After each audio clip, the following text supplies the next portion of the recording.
Assembly Speaker Chung, distinguished members of this Assembly, ladies and gentlemen, thank you for the extraordinary privilege to speak in this great chamber and to address your people on behalf of the people of the United States of America. In our short time in your country, Melania and I have been awed by its ancient, modern wonders, and we are deeply moved by the warmth of your welcome. Last night, President and Mrs. Moon showed us incredible hospitality in a beautiful reception at the Blue House. We had productive discussions on increasing military cooperation and improving the trade relationship between our nations on the principle of fairness and reciprocity. Through this entire visit, it has been both our pleasure and our honor to create and celebrate a long friendship between the United States and the Republic of Korea. This alliance between our nations was forged in the crucible of war and strengthened by the trials of history. From the Incheon landings to Pork Chop Hill, American and South Korean soldiers have fought together, sacrificed together, and triumphed together. Almost 67 years ago, in the spring of 1951, they recaptured what remained of this city where we are gathered so proudly today. It was the second time in a year that our combined forces took on steep casualties to retake this capital from the communists. Over the next weeks and months, the men soldiered through steep mountains and bloody, bloody battles. Driven back at times, they will their way north to form the line that today divides the oppressed and the free. And there, American and South Korean troops have remained together holding that line for nearly 7 decades.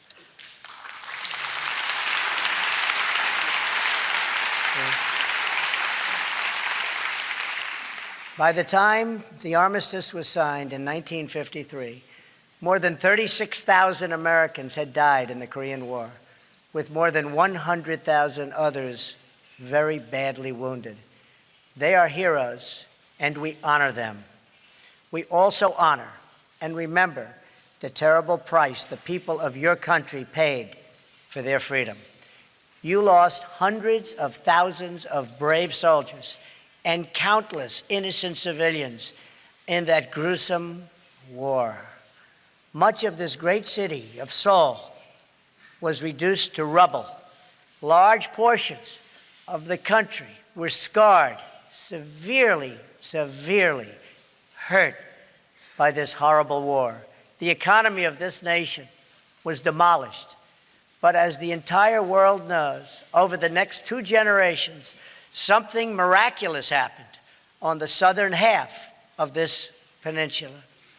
Family by family, city by city, the people of South Korea built this country into what is today one of the great nations of the world, and I congratulate you.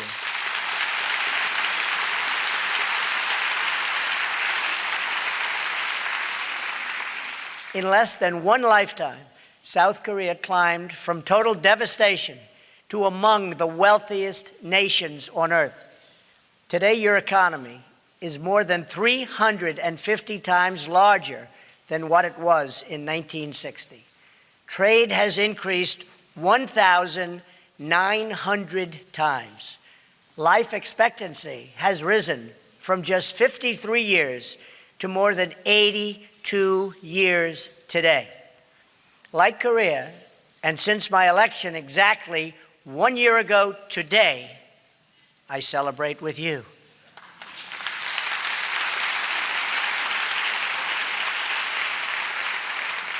The United States is going through something of a miracle itself.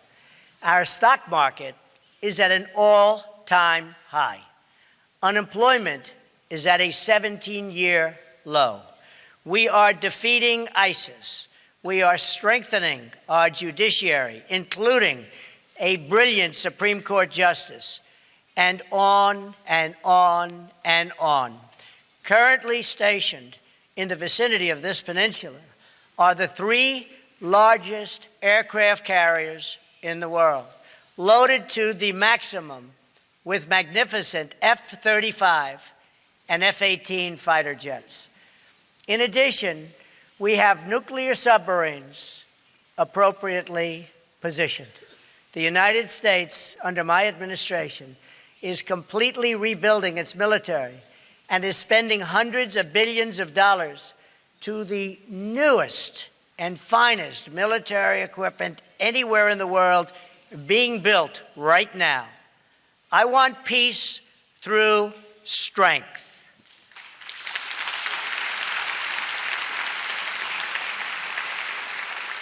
We are helping the Republic of Korea far beyond what any other country has ever done.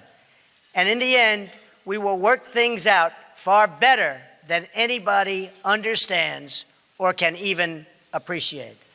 I know that the Republic of Korea, which has become a tremendously successful nation, will be a faithful ally of the United States very long into the future.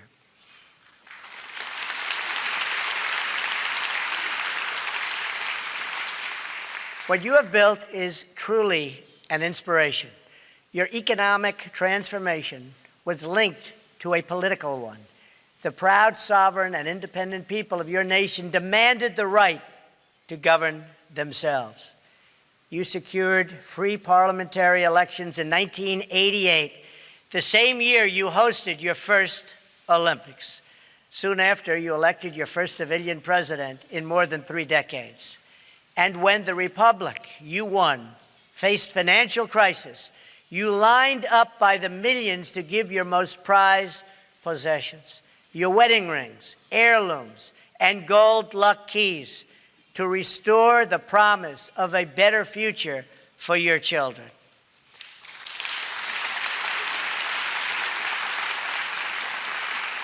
Your wealth is measured in more than money. It is measured in achievements of the mind and achievements of spirit. Over the last several decades, your scientists have engineered so many magnificent things. You've pushed the boundaries of technology, pioneered miraculous medical treatments, and emerged as leaders in unlocking the mysteries of our universe. Korean authors penned roughly 40,000 books this year. Korean musicians fill concert halls all around the world. Young Korean students graduate from college at the highest rates of any country. And Korean golfers are some of the best on earth.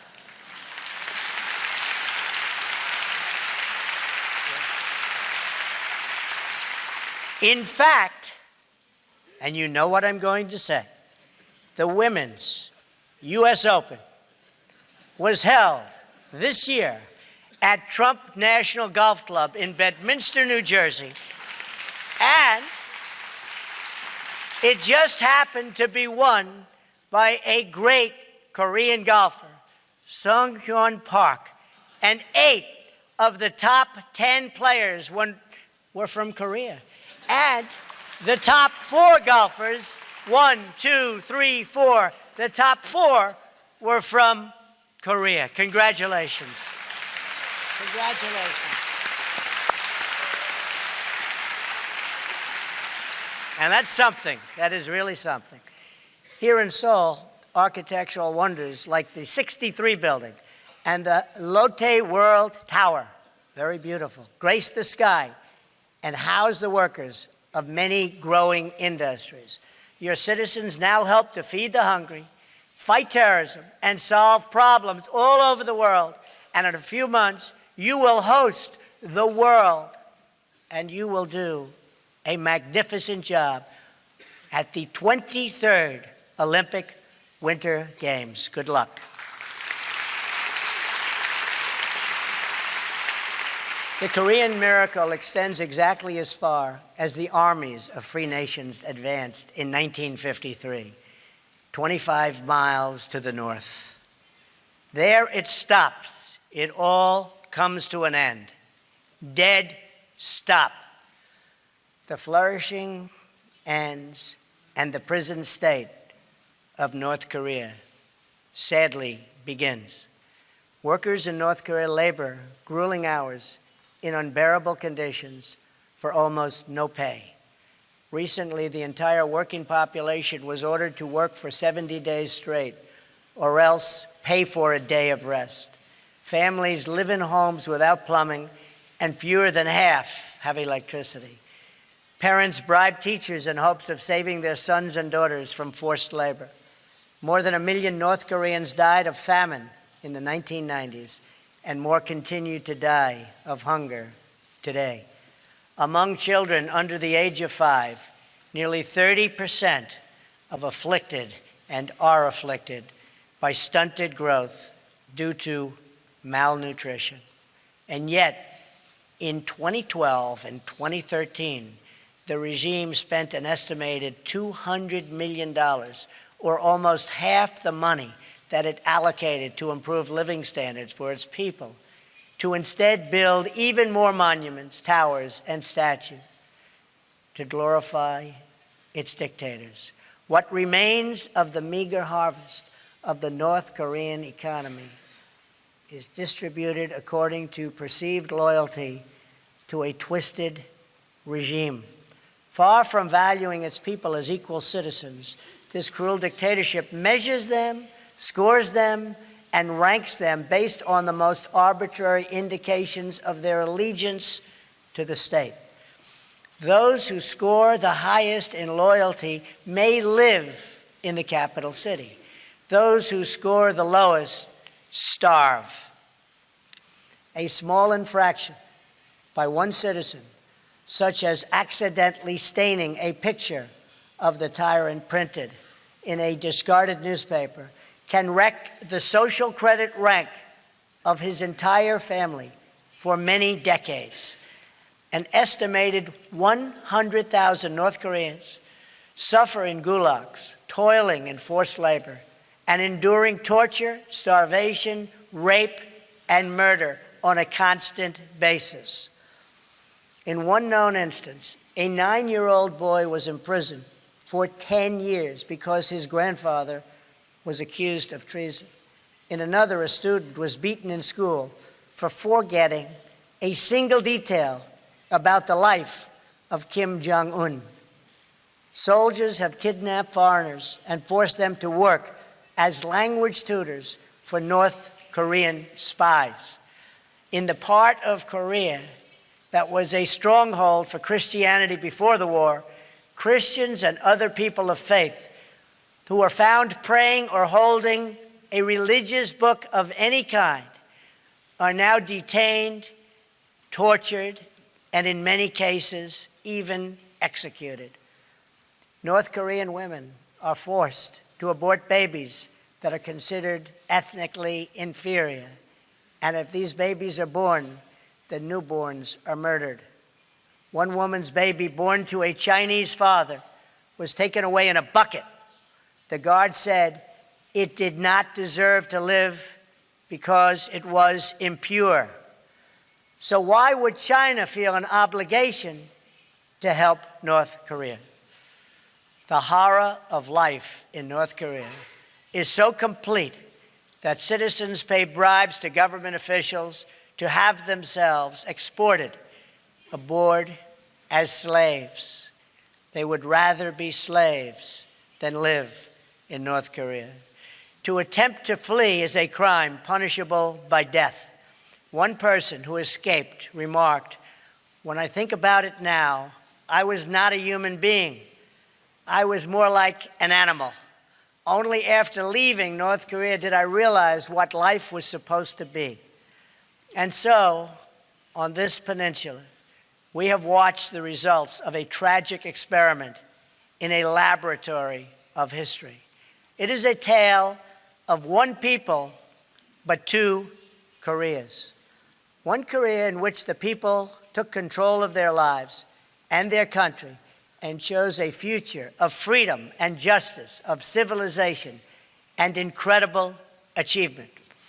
and another Korea in which leaders imprison their people under the banner of tyranny, fascism, and oppression. The result of this experiment are in, and they are totally conclusive. When the Korean War began in 1950, the two Koreas were approximately equal in GDP per capita. But by the 1990s, South Korea's wealth had surpassed North Korea's by more than 10 times. And today, the South's economy is over 40 times larger. So you started the same a short while ago, and now you're 40 times larger. You're doing something right. Considering the misery wrought by the North Korean dictatorship, it is no surprise that it has been forced to take increasingly desperate measures to prevent its people from understanding this brutal contrast. Because the regime fears the truth above all else, it forbids virtually all contact with the outside world. Not just my speech today, but even the most commonplace facts of South Korean life are forbidden knowledge to the North Korean people. Western and South Korean music is banned. Possession of foreign media is a crime, punishable by death. Citizens spy on fellow citizens. Their homes are subject to search at any time, and their every action is subject to surveillance.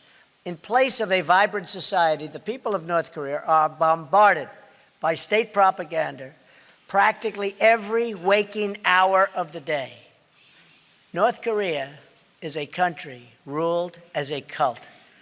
At the center of this military cult is a deranged belief in the leader's destiny to rule as parent protector over a conquered Korean peninsula and an enslaved Korean people. The more successful South Korea becomes, the more decisively you discredit the dark fantasy at the heart of the Kim regime. In this way, the very existence of a thriving South Korean republic threatens the very survival of the North Korean dictatorship. This city and this assembly are living proof that a free and independent Korea not only can, but does stand strong, sovereign, and proud among the nations of the world.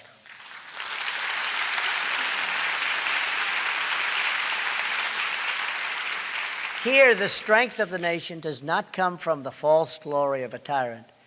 It comes from the true and powerful glory of a strong and great people, the people of the Republic of Korea.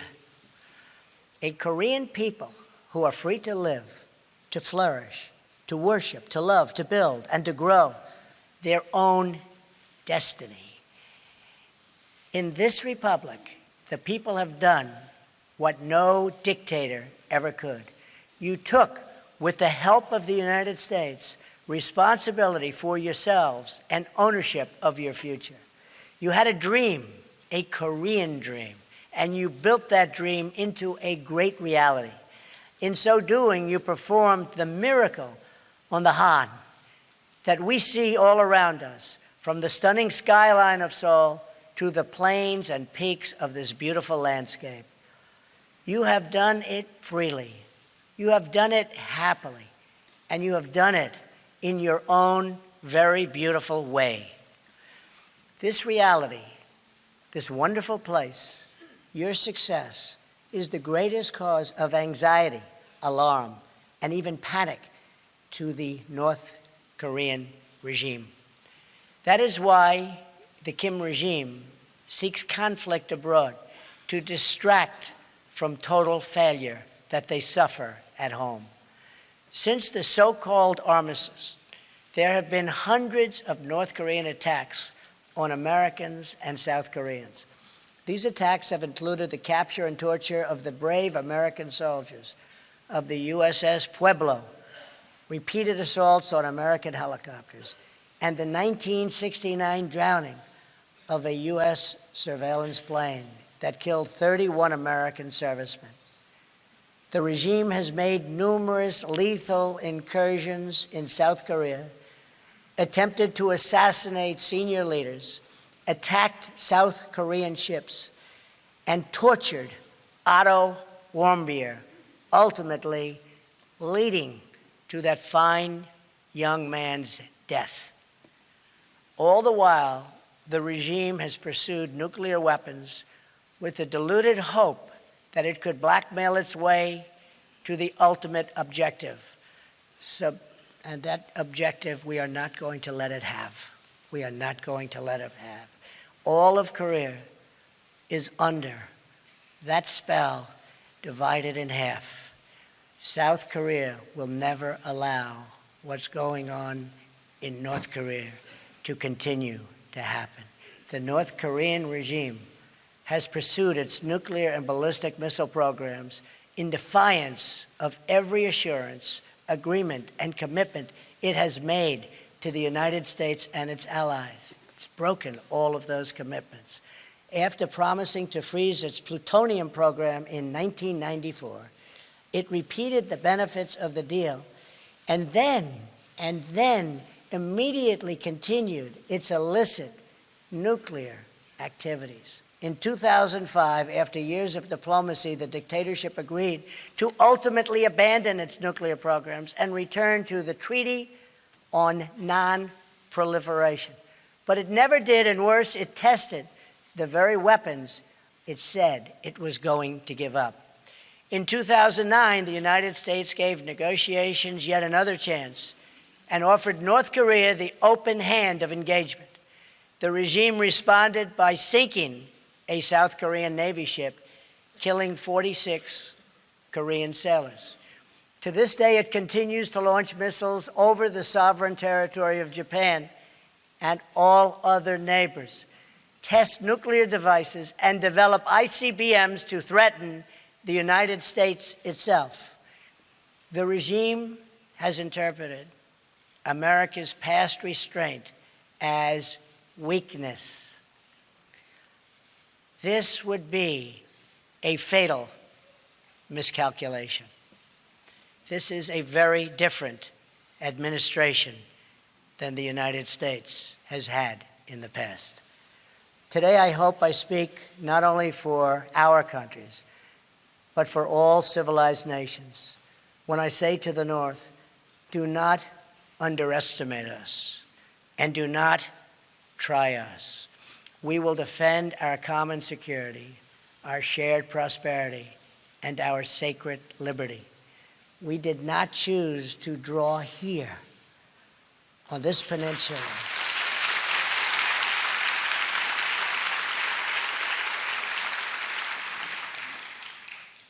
This magnificent peninsula, the thin line of civilization that runs around the world and down through time. But here it was drawn, and here it remains to this day. It is the line between peace and war, between decency and depravity, between law and tyranny, between hope and total despair. It is a line that has been drawn many times in many places throughout history. To hold that line is a choice free nations have always had to make. We have learned together the high cost of weakness and the high stakes of its defense. America's men and women in uniform have given their lives in the fight against Nazism, imperialism, communism, and terrorism. America does not seek conflict or confrontation, but we will never run from it. History is filled with discarded regimes that have foolishly tested America's resolve. Anyone who doubts the strength or determination of the United States should look to our past, and you will doubt it no longer. We will not permit America or our allies to be blackmailed or attacked. We will not allow American cities to be threatened with destruction. We will not be intimidated, and we will not let the worst atrocities in history be repeated here on this ground we fought and died so hard to secure.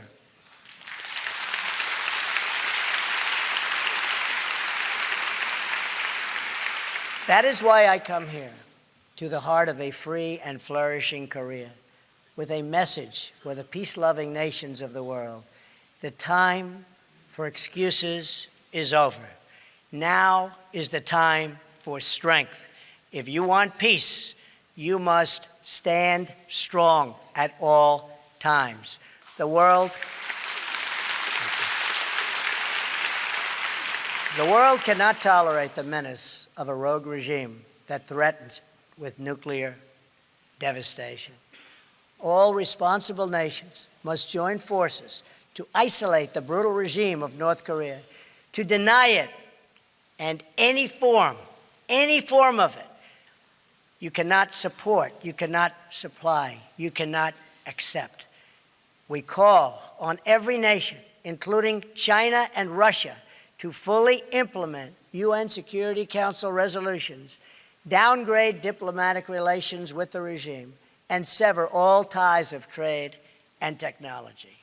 It is our responsibility and our duty to confront this danger together, because the longer we wait, the greater the danger grows and the fewer the options become.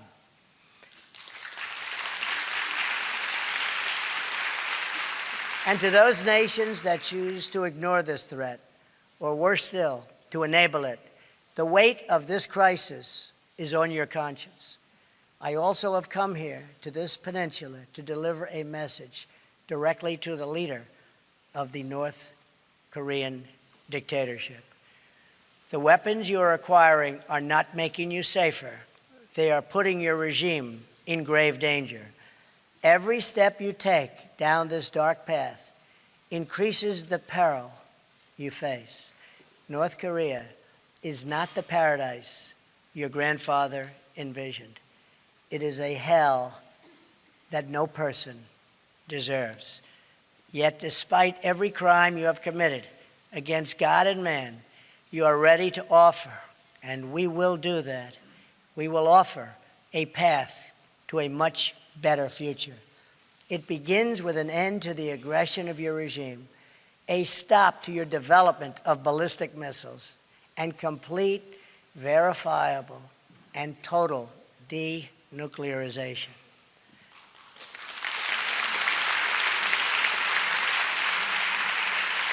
A skytop view of this peninsula shows a nation of dazzling light in the south and a mass of impenetrable darkness in the north.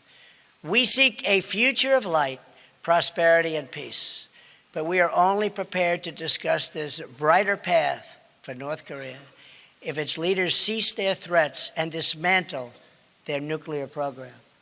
The sinister regime of North Korea is right about only one thing. The Korean people do have a glorious destiny, but they could not be more wrong about what that destiny looks like. The destiny of the Korean people is not to suffer in the bondage of oppression, but to thrive in the glory of freedom.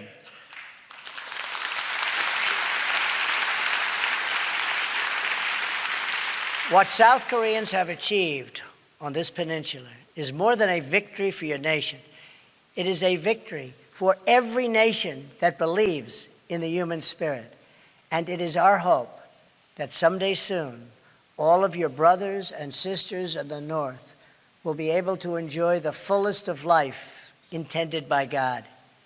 Your republic shows us all of what is possible. In just a few decades, with only the hard work, courage, and talents of your people, you turned this war-torn land into a nation blessed with wealth, rich in culture, and deep in spirit. You built a home where all families can flourish and where all children can shine and be happy. This Korea stands strong and tall among the great community of independent, confident, and peace-loving nations. We are nations that respect our citizens, cherish our liberty, treasure our sovereignty, and control our own destiny. We affirm the dignity of every person and embrace the full potential of every soul. And we are always prepared to defend the vital interests of our people against the cruel ambition of tyrants. Together we dream of a Korea that is free, a peninsula that is safe, and families that are reunited once again. We dream of highways connecting north and south, of cousins embracing cousins, and this nuclear nightmare replaced with the beautiful promise of peace. Until that day comes, we stand strong and alert. Our eyes are fixed to the north, and our hearts praying for the day when all Koreans can live in freedom. Thank you. God bless you. God bless the Korean people. Thank you very much. Thank you. Thank you very much.